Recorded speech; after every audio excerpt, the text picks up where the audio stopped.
I come from a country of roads, a place called the United States of America, where the roads tie together 3,000 miles of desert and mountain and valley.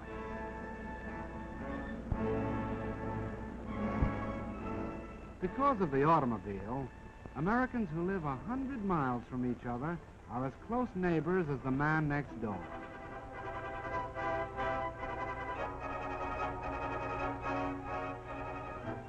Long before my time, the look of the landscape was already changing. Men were dreaming about new cities of long avenues and wide spaces to live in. These cities were planned. They were even built. But in miniature, only. Because this dream, like every other dream of a free people, was threatened, the men of my country went to war.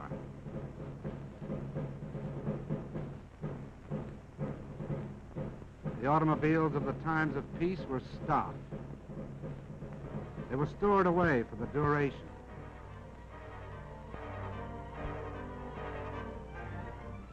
A new kind of army mule on wheels was needed to keep up with the motor divisions that took to the highway. And that's what I was going to be. The job of figuring me out was given to the automobile industry. Every year, men like these had designed a new and more beautiful collection of cars. These new models were presented like debutantes at auto shows that were the social events of the season. In the hands of these experts, there was no telling just what I might turn out to be. A beautiful sedan, maybe, with all the gadgets and devices. A handsome roadster. Maybe a peacock.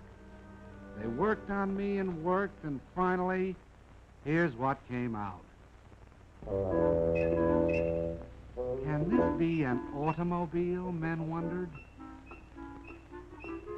Looks more like a four-wheel Beetle, one of them said.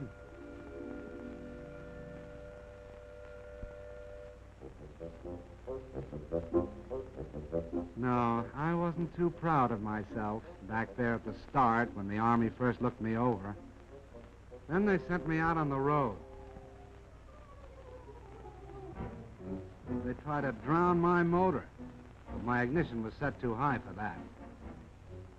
They tried to break my back on roller coaster roads. But when I held together, it looked as if the Army and I might somehow get along, because they gave me a nickname. From the words general purpose, they took the G and the P. They called me Jeep. It sounded more like a noise than a name. Then it really began. I was sent out on maneuvers. This Army was getting tough. Could I keep up with them? Was I good enough? How did I know? All I could do was keep my fenders straight, my gears grinding, and hope for the best.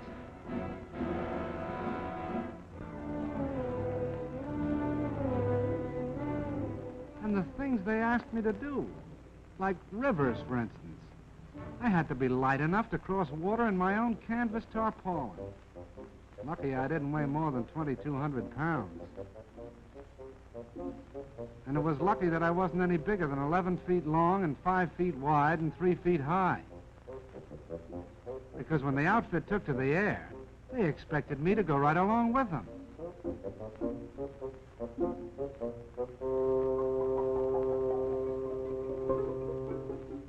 One day it'd be airplanes. The next it'd be a transport glider. And if I wasn't riding in them, I was pulling them up into the sky. Lucky I was 60 horsepower strong.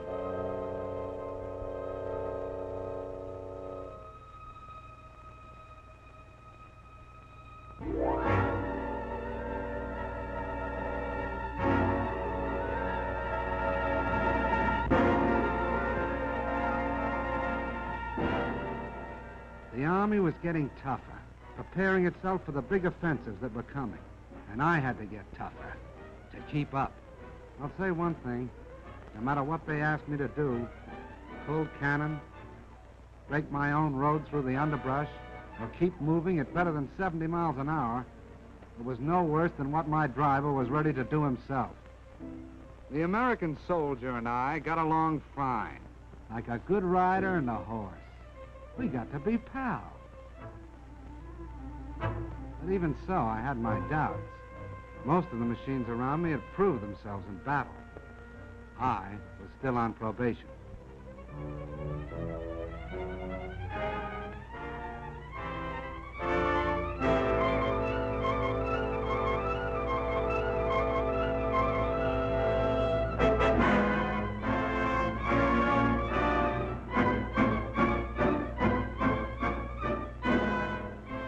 I did about everything a machine could do to stick with that army.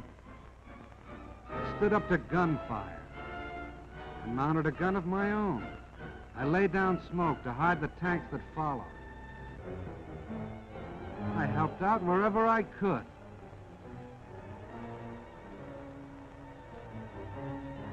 I even learned how to splash across rivers.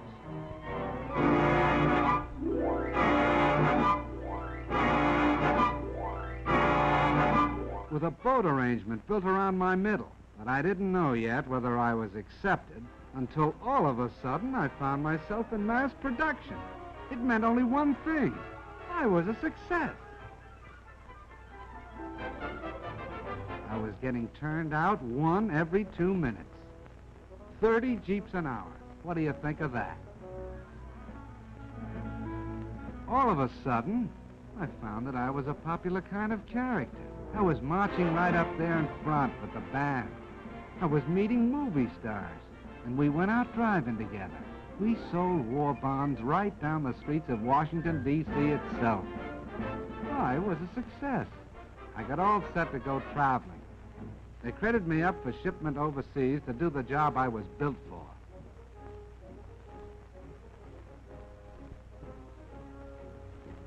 I was sent over by the thousands. And I traveled with the guy I liked best, my pal, the soldier. Wherever he goes, I go. And let me tell you, we land together on a lot of different shores.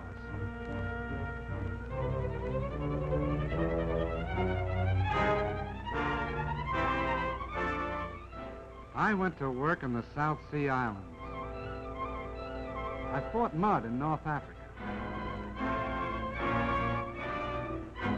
I went sightseeing in Egypt. And in China, I teamed up with General Stilwell, with General Chennault and his Flying Tigers.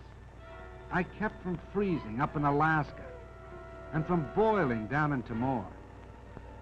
I traveled with General MacArthur in New Guinea. I was a success. I hobnobbed with famous people, like Wendell Willkie, with King George, and Queen Elizabeth. I went out with presidents. I was with Mr. Roosevelt in Casablanca. And I was part of the victory in North Africa. I was a success. But the thing that makes me a success most of all is this. I've made a friend. I mean the soldier. Wherever you see one of us, the other won't be far behind. And that goes for now, when we're fighting together, and for after the war, when we'll be building together. Because the rumor is going around that the Jeep is here to stay.